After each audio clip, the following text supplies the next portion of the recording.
Imagino que muchos sabéis lo que es el latido del corazón de un feto aproximadamente... Uy, se me ha ido para atrás. Bueno, es igual, ahora lo explico. Primero el latido del corazón del feto, 160 pulsaciones por minuto, mucho más rápido que el nuestro. Late en un allegro vivace, que ya sabéis vosotros, no os debo explicar, que la música es melodía, pero también es ritmo. Y el Requiem de Verdi, el Dies Irae, late exactamente también a 160 pulsaciones por minuto, que es como late el corazón de Iñaki, que se llamaba el bebé, que tenía nombre propio, el bebé del principio. Y esta es una forma un poco onírica mía de decir que la música, queridos amigos, que muchas veces se nos olvida, es la única de las artes que nos acompaña toda la vida, desde antes de nacer hasta que nos meten en la caja de madera para mandarnos a otro barrio.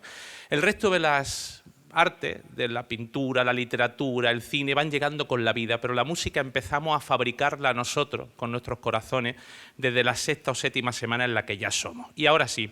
Hola, muy buenas tardes, y bien cantados todos a esta charla. Me llamo Zapata y soy tenor, y ahora os estaréis todos preguntando si esto va a seguir así todo el rato, o será como en los musicales, donde alguien empieza a cantar porque sí, para luego seguir comunicándose de manera normal. La opción de los musicales no es, porque sería una cosa muy cansina. Además, aquí cara de preguntas cantando, menos la tuya, Nam, no veo cara de preguntas cantando.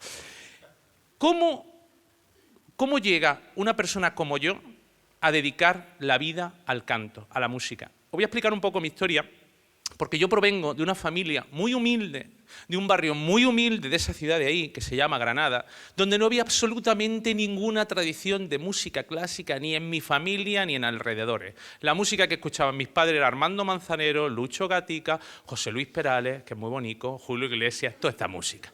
Si mi madre un día se equivocaba y en un momento de enajenación mental transitoria gritaba Beethoven, los hermanos no íbamos a la televisión a poner la tele a ver si estaba la película del perro. Por lo tanto, para mí Beethoven era un perro, ¿vale?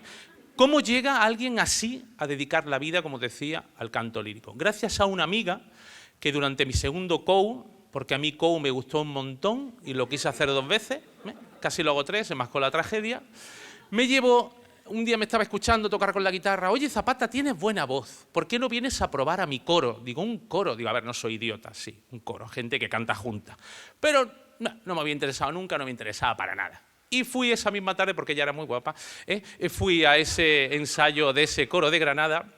Y cuando entré estaba la gente colocándose, la directora me dijo, sí, siéntate ahí que luego te probamos la voz, a ver si tienes buena voz, que tampoco tienes pinta de cantar muy bien, una visionaria. Siéntate ahí. La cuestión es que cuando aquella directora puso los brazos así, que yo no sabía lo que significaba por otra parte, los levantó y los bajó, cambió mi vida. Empezó a sonar el Mesías de Händel, el Aleluya, que yo no había escuchado nunca. Yo decía, y a mí me reventaba la cabeza. Yo digo, ¿pero esto qué es? Tanta nota junta, la armonía que se mezcla, tanta nota rap. ¿Pero esto qué es? Si vengo de escuchar a Julio Iglesias en el CD de mis padres, en el tocadiscos, pero se lo canta una nota. ¿Pero esto qué es? ¡Qué maravilla! ¿Dónde estaba Händel 17 años esperando a que alguien me lo presentara. ¿Por qué no lo ponen en la discoteca en vez de la lambada, que a mí no me gusta nada, que pongan a Händel Bueno, la cuestión es que me enamoré de manera total, a primera escucha de aquella música. Me probaron la voz y me descubrieron que yo era tenor. Llegué a mi padre, que tenía un restaurante en Granada, papá, soy tenor. Dice, no, tú eres idiota. Tú tienes aquí 10 mesas de terraza, ponte a servir ahora mismo que están los clientes esperando. Una cosa tremenda. Y dije, ¿dónde me pueden enseñar a cantar? Bueno, en esos momentos también recibí una cosa que me cambió la vida, que fue el VHS, los millennials, no sabéis lo que es, una cosa que se metía en una cosa y salían imágenes en la tele, ¿vale?, del concierto de los 3 tenores de Caracalla. Y ahí descubrí a Pavarotti. Yo no quería ser un tenor, yo quería ser como el gordo. Lo otro me daban igual, yo quería ser Pavarotti. Y digo, ¿dónde me van a enseñar a mí a cantar? Pues en la Escuela Superior de Canto de Madrid. En 2 años me hacen Pavarotti. Eso pensé yo. Pues no, nada más lejos de la realidad. Ahí aprendí una de las lecciones más importantes de mi vida. Es que los profesores, como todos los profesionales, tienen que tener la sensibilidad, la empatía de aprender del alumno y de saber escucharlo. Porque cuando un profesor o cualquier otro tipo de profesional cree que lo sabe todo, Es que no sabe absolutamente nada. La cuestión es que 2 años allí, la voz destrozada, me volví para Granada a la bandeja y a las tapas con una sensación de fracaso. Y ahí encontré otro amigo que me llevó a Valencia con otra profesora a la que conocí unas masterclass. Qué bonitas son las masterclass, ¿eh? Cuando tienes toda la peña que hace lo mismo que tú, que canta o toca el violín o lo que sea, todo lo mismo, están todos mirando a ver lo que haces, ¿no? Maravilloso. Yo me acerqué a aquella profe y le dije, maestra, lo mío, arreglo, lo que se dice arreglo no va a tener. Y ella me miró con la paz que ella siempre mira y me dijo, Bonico, ¿tú cuántos años tienes? Digo, yo 25, maestra. Y dice, mira, con 25 años en la vida todo tiene arreglo. Vocaliza, la, la, la, la, la, la, la, la, la, y ahí cambió mi vida. Porque la diferencia entre ella y el resto de profesores que había tenido es que ella me escuchó de verdad, a mí, mis necesidades, mis miedos, mis inseguridades, y me infundió templanza, esperanza y paciencia. 2 años después me ganaba la vida con la música, conseguí una plaza en el coro de la Generalitat Valenciana, y 3 años después, señores, estaba debutando en el Teatro Real de Madrid, en la Deutsche Oper Berlín, en el Teatro de la Ópera de París y en el Metropolitan Opera House como primer tenor. ¡Toma ya! ¿Eh? Ya, esa, donde me viste tú. Pues no era feliz. A la mierda. Y estáis pensando, pero qué idiota el tío este, ¿no? Pero ¿cómo que no era feliz? Pero si quería ser Pavarotti, llega al Met a cantar, Barbero de Sevilla, Tutiplén. Pues es que yo os pongo el ejemplo para mí de la tarta de chocolate y el cabello de ángel. Yo amo el chocolate, lo amo. El fondant, me encanta, me gusta mucho. Pero mi amor por el chocolate es directamente proporcional al odio profundo que siento por el cabello de ángel desde que soy pequeño. Me dan arcadas, no lo soporto. Cabello de ángel, por muy limpio que sea el ángel, no funciona ese producto, ¿vale? No funciona, ¿vale? Si tú me das una tarta maravillosa con 27 capas de chocolate y le metes una de cabello de ángel en medio, al principio me la como con la misma ansia de siempre, qué buena está la tarta, qué buena está la tarta, hasta que la tercera cucharada el cabello de ángel lo ha invadido todo. Y me da mucho asco y aparto la tarta. ¿Cuál era el cabello ángel de mi historia? La soledad, la distancia de la gente a la que yo realmente quería. Mi hija, después de la primera vez en el Met, que estuve 3 meses allí, cuando llegué, no me conocía, me giraba la cara, llamaba papá a mi suegro. Si llega a llamar papá a mi cuñado, la desheredo sobre la marcha. Madre. Y la otra, más cabello de ángel, es ese mundo al que nos dedicamos nosotros, donde prima más el miedo al error que la satisfacción por el acierto, y donde estamos metidos en un mundo de una autoexigencia propia y ajena que muchas veces es enfermiza, buscando eso que llaman la excelencia, ¿no? Eso que siempre se habla en modo búsqueda porque nadie la ha encontrado. La excelencia es una cosa tremenda. La cuestión es que eso me llevó hace 4 años, que estaba estudiando un papel para un teatro muy importante que se llama teatro, empieza por teatro y termina por real, donde estaba estudiando delante del piano, como en las películas, el piano estaba limpio ese día, estaba estudiando, me miré y dije, pero a ver, ¿tú eres lo que tú quieres ser o lo que los demás quieren que seas tú? Y me di cuenta que estaba en una rueda gigantesca empujada por los agentes, por el dinero, por el qué dirán, por el miedo al futuro, por todo eso que yo no podía parar. No la podía parar hasta que la paré. Y dije, un momento, que mi vida es mía y la tengo que vivir yo. Y ahí sentí algo parecido a la libertad, que está íntimamente relacionado con la felicidad. ¿Qué hice? Giré el barco. El barco iba en rumbo de conexión directa al iceberg, iba directo al iceberg. Y yo giré la proa del barco. Veía como muchos colegas míos de canto, instrumentistas, iban directo al iceberg también, pero estaban tan seguros de sí mismos que pensaban que cuando ellos llegaran al iceberg, el iceberg se iba a apartar. El iceberg no se aparta, el iceberg te destruye. Pero si consigues girar la proa del barco, detrás del iceberg había un mar, un océano maravilloso, que para mí era el humor, la música y crear cosas. Y ahí me di cuenta que había que innovar, que había que entrar en un proceso de innovación, ¿vale? Porque también me di cuenta, por mi experiencia, que tenemos un pequeñito problema de nada los que estamos aquí, y es que nuestro público se está muriendo, literalmente. Te vas a cualquier lado, a cualquier auditorio, miras para abajo y ¿qué ves? Un frondoso campo de lomos plateados. Y en el caso de la zarzuela es dramático, en la zarzuela se rodó Cocún, O sea, el director del Teatro de Sala de Zarzuela siempre dice, ¿no? Cuando hacemos Luisa Fernanda, Doña Francisquita, tenemos una UBI móvil aquí en la puerta, porque siempre pasa algo. Una dentadura que se extravía, una cadera que no encaja, algo siempre pasa. Yo he estado cantando en el Teatro de la Zarzuela de este apacible rincón de Madrid, donde mis años de mozo... Y la abuela en la primera fila, de este apacible... Y los sonotones, ¡pi! Bueno... Tenemos un problema. De hecho, Atapuerca no nació en Burgos, nació en las obras de rehabilitación del Teatro Real de Madrid, donde descubrieron al primer Homo opera fariense y se lo llevaron a Burgos, para escarbar allí, que es más barato. Vale. Entonces, tenemos un pequeño problema y yo empecé a ver cómo se innovaba en nuestro mundo. Y en nuestro mundo hay dos tipos de personas que pueden hacer esa innovación disruptiva. Ya sabéis, tengo un CD y me invento Spotify. Eso es innovar. ¿Quién son? Los compositores de música clásica contemporánea y los directores de escena. El problema que tiene esta gente en su mayoría, estas son opiniones mías, podéis eliminarlas, mandarla a la papelera de reciclaje inmediatamente, mías. El problema que tiene esta gente es que mucho porcentaje de ellos están para que los encierren. O piensan que somos gilipollas, que también puede pasar. Entonces me puse a ver qué se hacía para innovar en nuestro mundo, para atraer público nuevo, y me encontré cosas como este famoso cuarteto de helicóptero y cuarteto de cuerda de Karl-Heinz Stockhausen. ¿Qué es? 4 Blahok en vuelo, metemos un cuarteto Arditi de maravilloso dentro y desde abajo, desde un hangar, nos ponemos a mezclar. Mirad qué bonito. Ya lo conoceréis, pero bueno.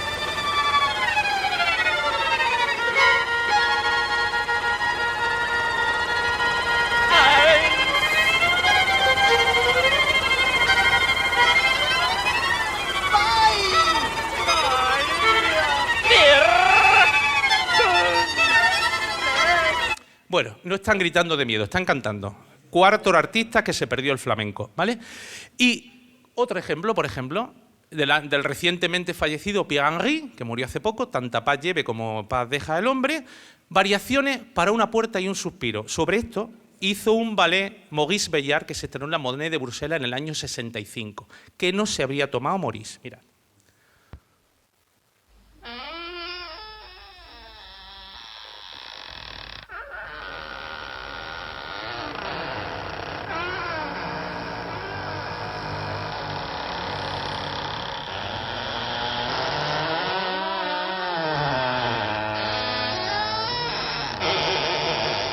Ahora entra la orquesta. Ahí, ahora.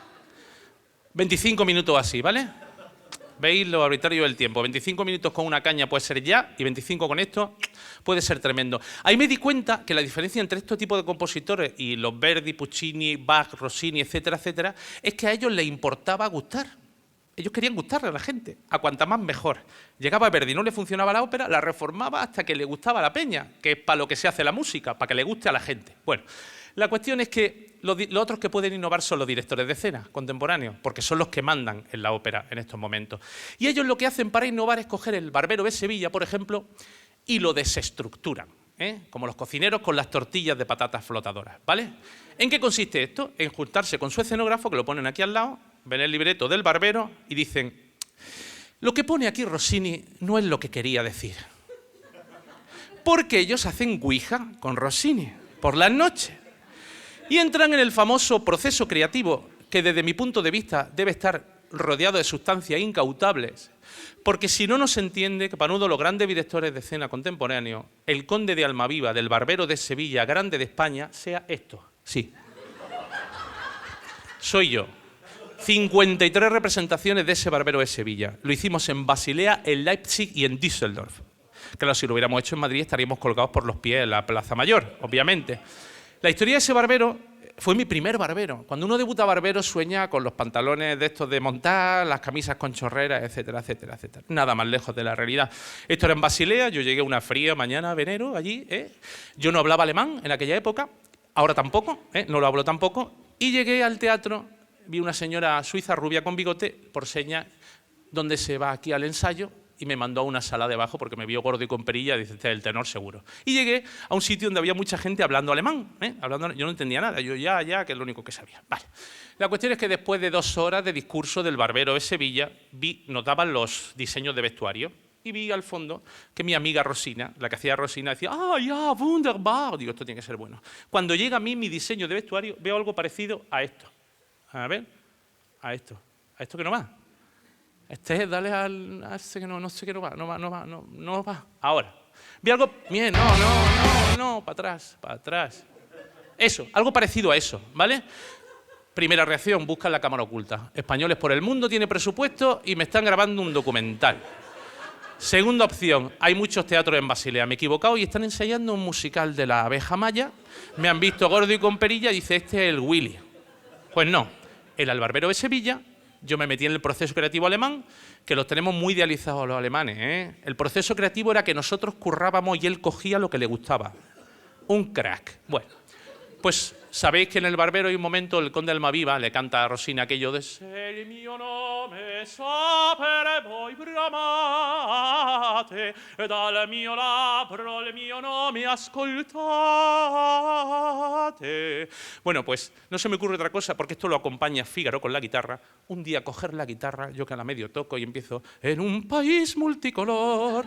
De broma, nace una abeja abajo y veo a Klaus Guth, que era el director, y me dice «Ya, ya, ya». Digo, ¿ya qué? Eso se quedó. Yo canté La abeja maya en castellano para toda Europa antes de... Era el éxito de la función.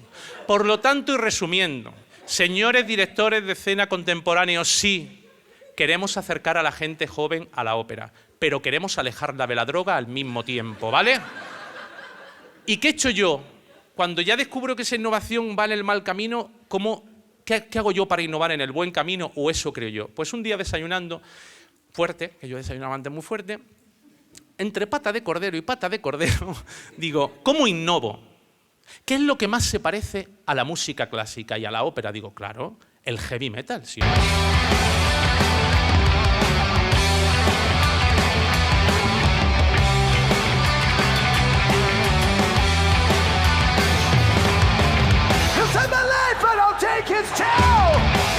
Must get better, run it through.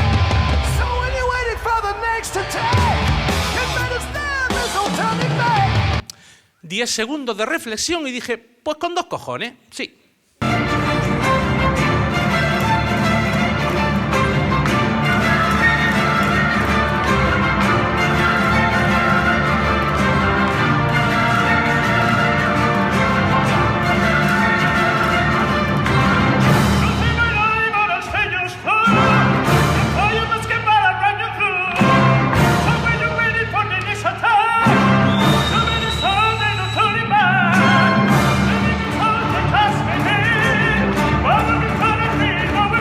Eso se llama From Bach to Radiohead. La música es buena, independientemente de cuando haya sido compuesta. Es igual que en el siglo XVIII o en el siglo XXI. Es lo mismo. Algún gerente de orquesta, porque esto sería para hacer una conferencia de 2 horas, ¿no? Cuando algún gerente de orquesta les presenta esto y dice, ah, sí, como Ara Malikian. Ah, sí, como los Tuchelos. No, eso que suena, que es de Trooper de Iron Maiden, al mismo tiempo está sonando por debajo el cuarteto 8 de Shostakovich, que habla de lo mismo, que tiene la misma energía, que la comparte con The Trooper. El tema es que Iron Maiden, Björk, Radiohead, todo este tipo de gente es la que hace la música buena hoy, pero no la ha hecho para orquesta, no la ha orquestado, y para eso estamos nosotros, para orquestarla y para darle una oportunidad, porque es la mejor música que se hace ahora mismo en el mundo. Ese vídeo tiene más de 40 millones de visualizaciones en Facebook. Se hizo viral. Porque nosotros nos preguntábamos, ¿cómo nos acercamos a la gente joven? Porque nosotros, en la música clásica, ¿cómo acercamos a ellos a nosotros? Y si nos acercamos nosotros a ellos, ¿hay algún problema? No, no. ¿Cómo? Con su lenguaje, pero escribiéndolo con nuestra máquina de escribir, que es la más potente del mundo, que es la orquesta sinfónica. Ahí no hay ni una guitarra eléctrica, ni una batería, no hay nada enchufado. Es la orquesta pura y dura. Lo hicimos hace poco con la Orquesta Nacional de España. Se hizo una versión de Thriller de Michael Jackson y sonaba al mismo tiempo la danza de Danny y Chloe de Ravel, que la peña se volvía loca, no nos dejaban irnos del auditorio, 5 bises. Bueno, pues 40 millones de visitas y para un vídeo viral que me sale me lo hacen en vertical. Que manda huevos también. ¿Qué le hubiera costado a aquella community manager de la Orquesta Ciudad de Granada hacer así? Y gordo, todavía gordo, sí. Que en los comentarios, coño, que bien canta el gordo, el rock de heavy. ¿Qué más he hecho yo para innovar? El humor. Eso que decía en mi océano, incluir el humor.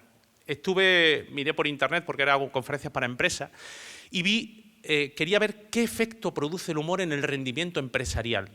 Y había estudios que decían que los ejecutivos contratan a gente que tenga más sentido del humor en contra de aquellos que no lo tuvieran, y el humor influye en el rendimiento empresarial en muchas cosas. Entonces quise aplicar ese estudio y para ello elegí el colectivo con menos empatía y gracia del mundo, que es la Orquesta Sinfónica. Elegí una orquesta sinfónica. Y como mi inquietud y mi paz interior no existe, lo que hice fue ponerme al frente yo.